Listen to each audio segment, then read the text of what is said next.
ఈ 3 పరిచర్యలు చేస్తూ ఉన్నావా? అపోస్తలుల కార్యాల గ్రంథము 16వ అధ్యాయము 25వ వచనం చూద్దాం. అయితే మధ్యరాత్రి వేళ పౌలును సీలయు దేవునికి ప్రార్థించుచు కీర్తనలు పాడుచుండెను. పరిచర్య ఆగలేదు. వారు చేస్తున్న పరిచర్య ఆపు చేయలేదు.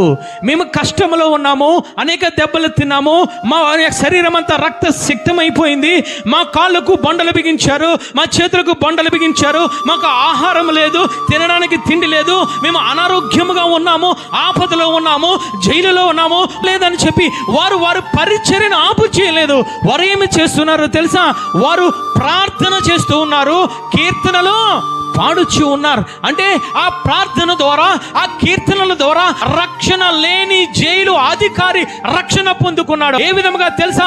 వారు చేసిన పరిచర్య వల్ల, వారు చేసిన ప్రార్థన వల్ల, వారు చేసిన ఆ కీర్తనలు విని ఏమి చేస్తున్నాడంటే, అయ్యా రక్షణ పొందాలంటే మేము ఏమి చేయాలి? వారు మాట్లాడుతున్నారు. మూడవదిగా 1 ప్రార్థన, 2 పాటలు, మూడవదిగా అక్కడ పరిచర్య చేస్తున్నారు. ఏమిటో తెలుసా? మా యందు విశ్వాసించొద్దు, కానీ ఇదిగో యేసు క్రీస్తు యందు విశ్వాసం ఉంచమని అక్కడ సువార్తను ప్రకటిస్తూ ఉన్నారు.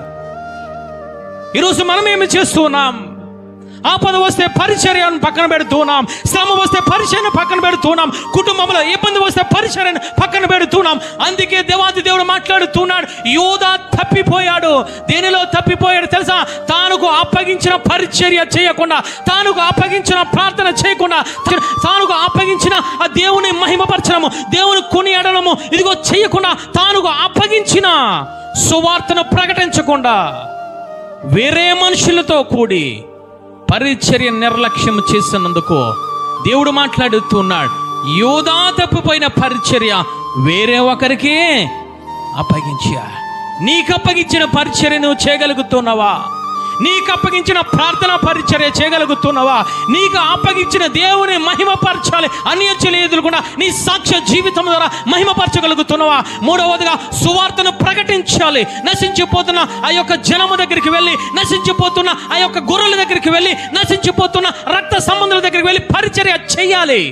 పరిచర్య చెయ్యకుండా అడ్డు తగులుతున్నావమ్మా. ఈ రాత్రికాల సమయంలో నీ పరిచర్యను తీసివేసి వేరే ఒకరికి ఇచ్చేస్తా.